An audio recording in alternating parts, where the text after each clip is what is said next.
I can remember my mother on Thanksgiving making gravy. It was always a nightmare.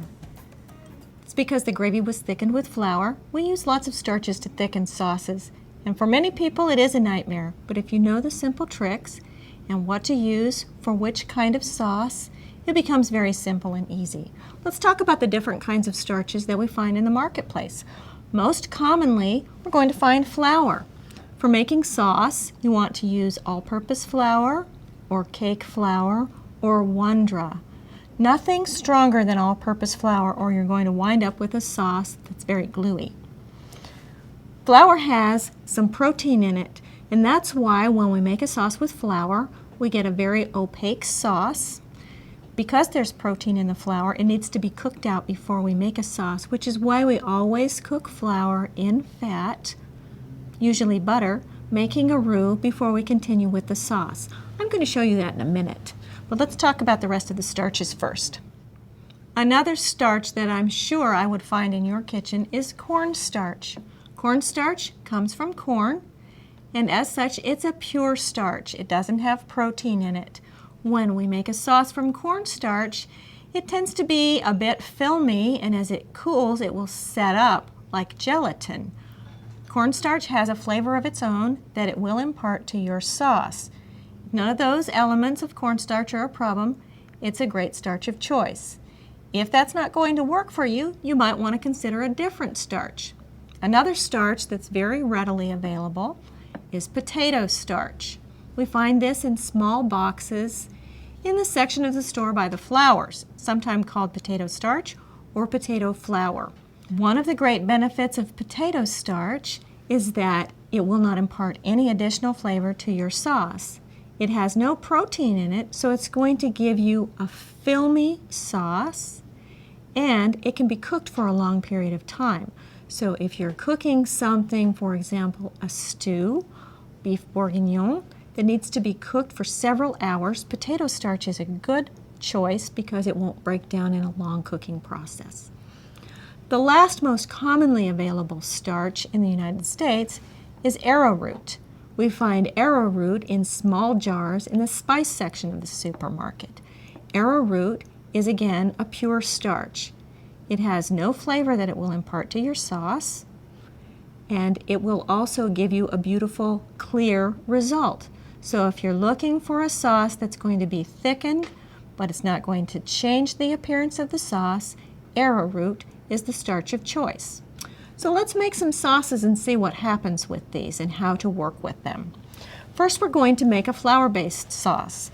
And if you recall, I said that we need to cook this flour in some fat. So we're going to put some butter in a skillet and melt that. And we're going to add the flour. And it's important to use as much fat as you have flour. So I have 2 tablespoons of butter, and to that I'm going to add 2 tablespoons of flour. If you try to reduce the fat in this recipe very much, you won't have enough fat to coat all of the flour particles, and you'll wind up with a lumpy sauce. So when the butter is melted, we sprinkle in the flour and stir it. This is the point where we want to coat all of those flour particles with the butter, and then we need to cook this for 2 or 3 minutes before we continue any further to cook the protein in the flour. If you don't do this step, you'll wind up with a sauce that has a very pasty feeling and a pasty flavor in your mouth. So don't skimp on this step. After a couple of minutes of cooking your roux, it should be bubbly and look very smooth. At this point, we're going to add some warm milk. If you add cold milk to this mixture, it's going to congeal the butter. Then you're going to have lumpy sauce. So warm the liquid that goes in here before you put it in.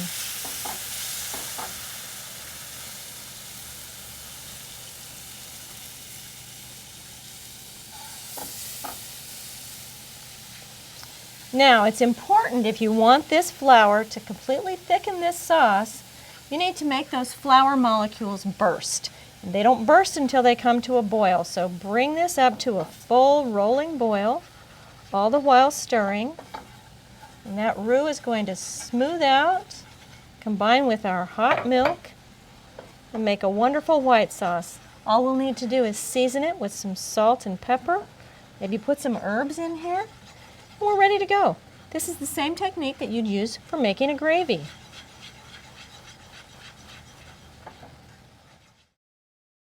Now I want to show you how to thicken a sauce with one of the more pure starches. Today we're going to use arrowroot.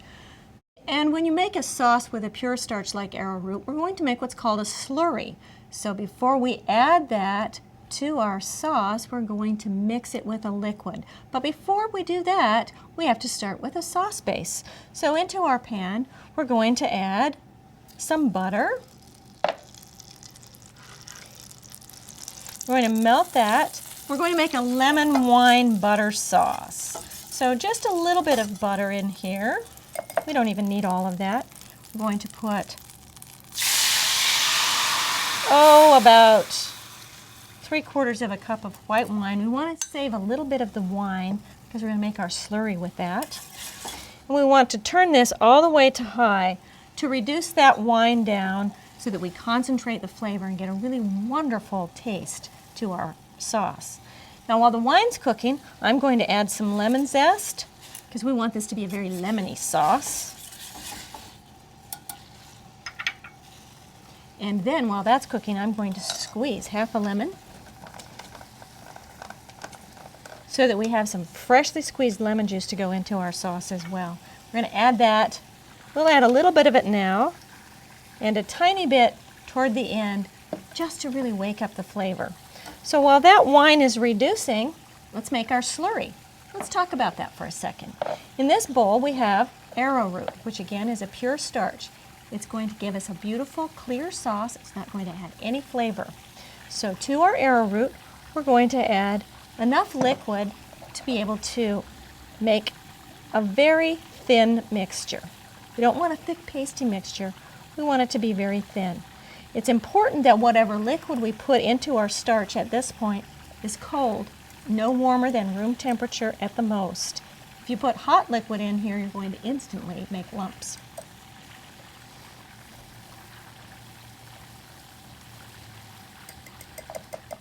So our wine has reduced and we're ready to thicken the sauce. We need to add our slurry. So make sure you give the slurry a good stir to be sure that there's no starch settled to the bottom of the bowl. And then as you add it to the reduced wine, make sure you stir it really well as it goes in. You have to bring this mixture to a boil to make the starch molecules burst, just as with the flour, and they will thicken beautifully. You should have a wonderful, beautiful, clear sauce. All you'll need to do is correct the seasonings. Let's see what we're going to do with this. We bring it to a quick boil.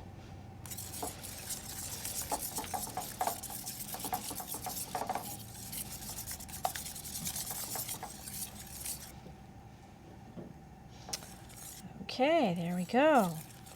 We have a nicely thickened sauce. Let's add a little bit of salt to that. And the last bit of our lemon juice to give it that pop. And the last thing that we might do is called enrichment. That's adding just a little bit of butter at the end. Leftover butter from the beginning. Stir that in. And we're ready to have a little sauce on some chicken. Want to see what I'm going to do with this?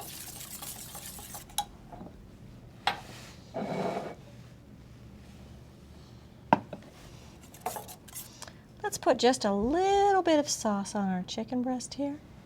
And there it is. It's beautiful. Your friends are going to love it. So there you have it. This is a really nice low-fat lemon beurre blanc sauce that we've put on our chicken. You could also serve this on a piece of fish. It's been thickened with arrowroot. All those starches that we've talked about are going to be much more familiar to you now. You know how to use a slurry. You know how to make a roux with flour. Make some sauce and let's get cooking.